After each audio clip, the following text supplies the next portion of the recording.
Bonjour, bienvenue dans cette vidéo dans laquelle je vais vous montrer comment créer un fichier P avec le logiciel Sage P et LH version 17. Je suis Mamadou Touré, polytechnicien en informatique de gestion, consultant formateur en management des ressources humaines. Après avoir installé le logiciel dans votre ordinateur, vous avez un raccourci Sage P que vous voyez ici, RH.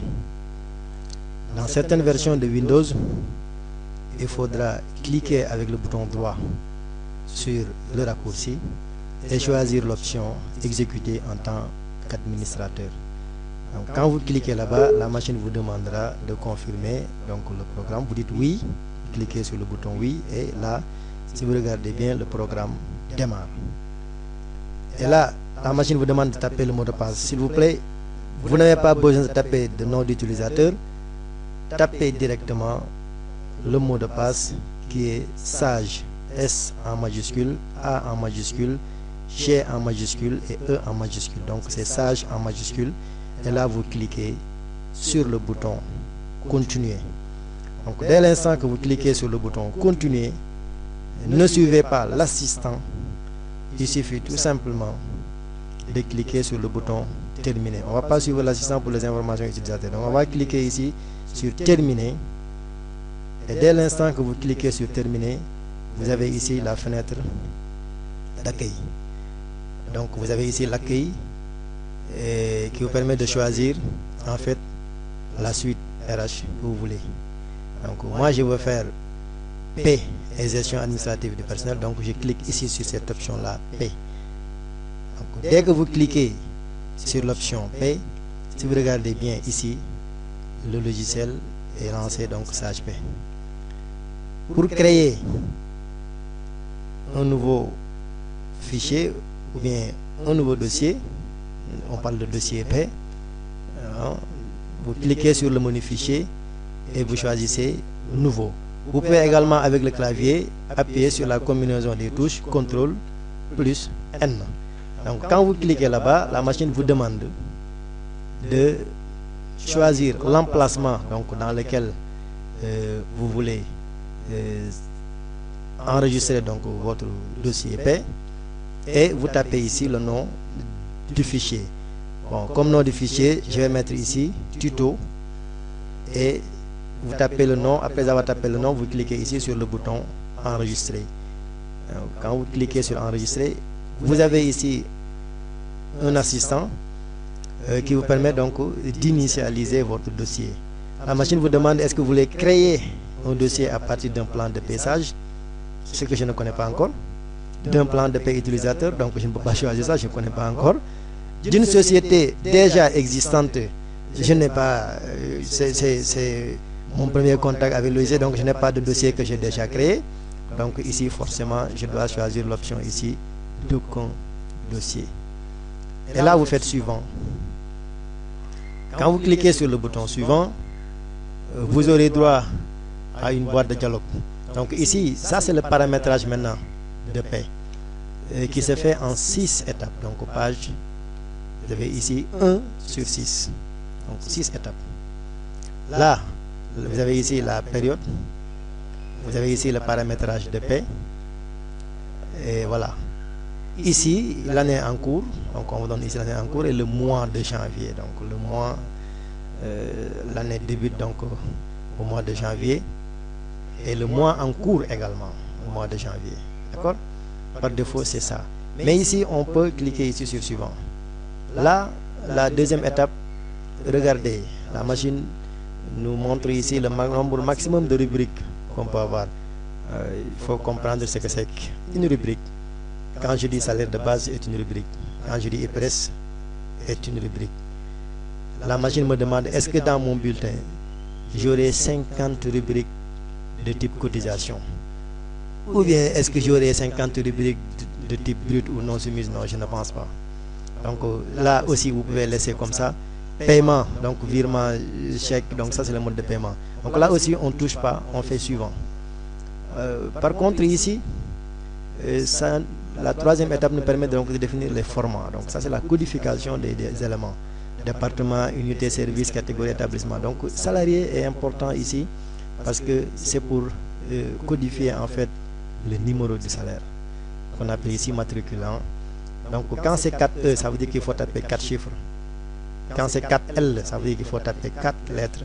Quand c'est 4A, ça veut dire qu'il faut taper, vous pouvez taper des chiffres comme vous pouvez taper des lettres.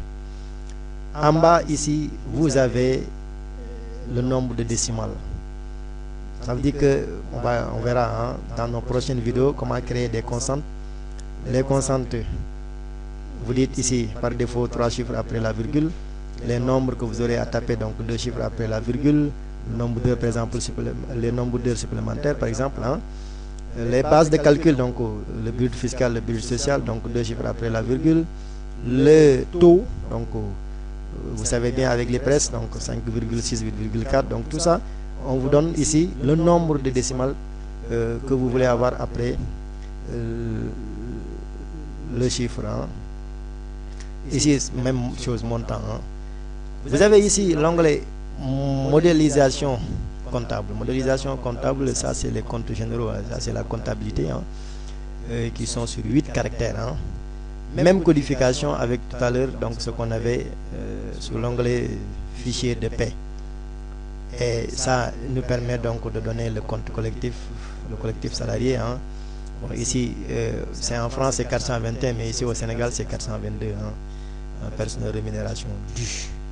Ok, donc, mais pour le moment, il est conseillé donc de séparer la gestion de la paie de la gestion de la comptabilité. Donc, imprimez vos bulletins de paie et donnez au comptable pour l'enregistrement. C'est ce qui est recommandé. Ici, euro, donc ça c'est la monnaie de tenue donc de paie. Et si vous voulez donner l'équivalence, donc ici c'est le franc CFA, donc on verra.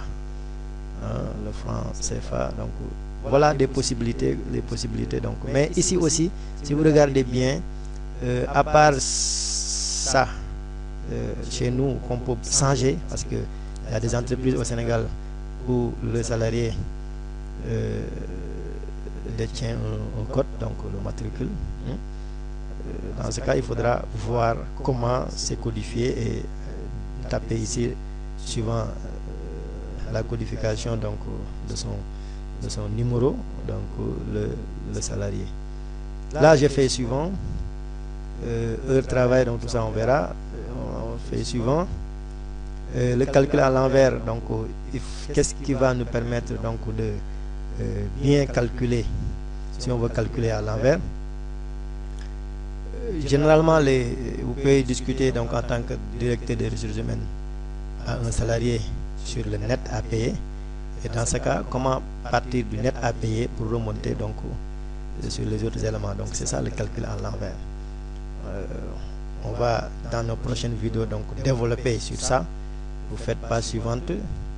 Ok. Et là, il faut donner maintenant la raison sociale de l'entreprise qu'il faut forcément donner, parce que si vous ne donnez pas la raison sociale, il n'y a rien. Hein? Donc, là, je vais mettre ici Touré et compagnie. Hein? Voilà, donc ça c'est mon nom, ma compagnie. L'adresse, donc les autres informations, je pense que quand vous serez en entreprise, vous disposerez donc de tout ça. La forme juridique, SA ou SARL, le téléphone, le code postal, donc tout ça, vous disposerez donc de ça. Et là, il suffit de cliquer sur OK. Dès que vous cliquez sur OK, la machine maintenant vous affiche l'assistant de création de la société. Donc, voilà, la société a une durée mensuelle collective de travail. Au Sénégal, c'est la Convention collective nationale interprofessionnelle qui nous dit que dans le mois, on travaille 173,33 heures. Le nombre de jours de congé, au lieu de 2,5 heures, c'est ce qui est en France, nous on a 2 au Sénégal. En France, le nombre d'heures de travail par jour, donc c'est 7, ici au Sénégal c'est 8. Les Français travaillent 35 heures par semaine et nous, Sénégalais, nous travaillons 40 heures par semaine. Voilà, donc là, vous entrez ces informations-là. Et je rappelle que ces informations-là, on peut, même après la création de la société, donc y revenir et apporter des modifications. Donc ça, on verra Là, je fais suivant. Le taux de versement du transport auquel l'entreprise cotise, donc là aussi, on n'a pas ça nous. On va cliquer donc sur terminer. Une fois maintenant terminé, la société est créée. Il suffit tout simplement de regarder ici, vous avez SagePay, donc je vais donner comme nom tuto PRH. PRH, ça veut dire PRH. Ça, c'est la version 17. Vous l'avez ici en bas, ça c'est l'extension du fichier PRH. Là, vous avez le mois en cours, donc c'est janvier. Donc, à partir d'ici, vous pouvez tout de suite vérifier le mois qui est en cours, la date de votre ordinateur et le nom de votre fichier. Donc, voilà ce que je voulais vous montrer. Donc, et là, le fichier est créé. C'est ce que je voulais vous montrer donc, dans cette première vidéo donc, de SagePay. Et je vous donne rendez-vous dans mes prochaines vidéos où je vous montrerai comment créer des constantes, des rubriques, des bulletins modèles et comment créer des fiches personnelles et éditer maintenant les bulletins. Voilà le plan que je vous propose dans mes prochaines vidéos. Je vous remercie.